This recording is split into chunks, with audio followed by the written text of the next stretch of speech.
अस्सलाम वालेकुम नाज़रीन, मैं हूं आपकी अपनी ज़रीना खातून सोफलार में। आज हम आपके लिए लेकर आए हैं बिल्कुल आसान रेसिपी और खाने में बहुत मज़ेदार। 6 से 7 महीने तक भी आप इसे रखेंगे तो इंशाल्लाह ख़राब नहीं होगी।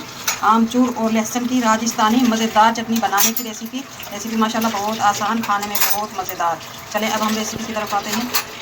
बिस्मिल्लाहिर्रहमानिर्रहीम। आज हम आपके लिए ऐसी ड्राई चटनी लेकर आए हैं जो 6 से 7 महीने तक भी ख़राब नहीं होगी इंशाल्लाह। आप उसे फ्रिज में रखें या फ्रिज से बाहर। लाल मिर्च 50 ग्राम, ये मैंने हरी मिर्च थी खुद घर में लाल की हैं, इनका लिंक मैं डिस्क्रिप्शन में दे दूँगी। आमचूर, साबुत आमचूर है ये केरी का, ये भी मैंने घर में बनाया है, इसका लिंक भी डिस्क्रिप्शन में दे दूँगी। 50 ग्राम लहसुन लेंगे हम, 100 ग्राम।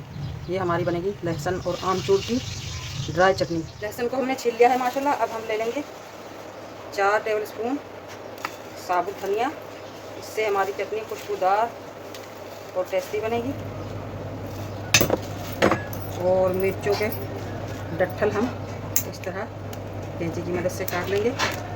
आमचूर को भी हम इस तरह से छोटा छोटा कर लेंगे। आप आमचूर पाउडर भी ले सकते हैं, या आमचूर पाउडर भी नहीं है, आमचूर भी नहीं है तो आप नींबू का जूस भी ले सकते हैं। 4-5 जूस से भरे हुए नींबू, उनसे भी बहुत मज़ेदार टेस्ट आएगा और देर पा भी चलेगी हमारी ये चटनी।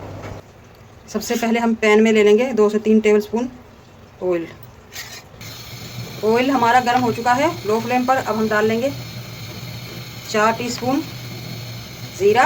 ये आपने लो फ्लेम पर ही करना है सारा प्रोसेस, वरना ये हमारे सारे मसाले ड्राई हैं, जल सकते हैं। अब हम इसमें डाल लेंगे, सबसे पहले हम लहसुन लेंगे।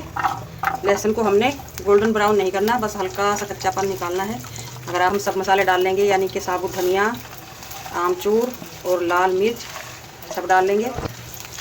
इस तरह से भूनने से एक तो हमारे मसाले क्रिस्पी हो जाएंगे, पीसने में आसानी होगी, और दूसरी बात इनमें मज़ेदार सा टेस्ट आ जाएगा। 3 से 4 मिनट तक हम इसी तरह लो फ्लेम पर इन्हें ड्राई कर लेंगे। सब मसाले हमारे ड्राई हो चुके हैं, अब हम उतार लेंगे और ठंडा करने के बाद पीस लेंगे। सब मसाले हमारे ठंडे हो चुके हैं, अब हम मिक्सी में डाल लेंगे।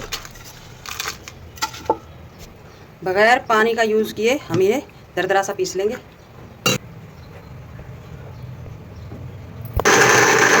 सेम पैन दोबारा रख लेके और 4 से 5 टेबल स्पून ऑयल लेंगे दोबारा।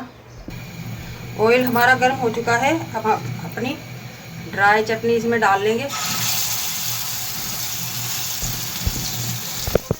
चटनी की भुनाई करते करते ही हम डाल लेंगे नमक 1 टीस्पून, या फिर आप अपने टेस्ट के हिसाब से भी डाल सकते हैं। ये चटनी माशाल्लाह बहुत ही मज़ेदार बनती है, कभी भी ख़राब ना होने वाली। आप इसे खा सकते हैं नमकीन चावलों में डालकर, पूरी के साथ, पराठे के साथ, चपाती के साथ। ये कोई सालन आपको अच्छा ना लगे, उसमें मसाला कम लगता हो, तो उसमें भी आप मिक्स करके डाल सकते हैं।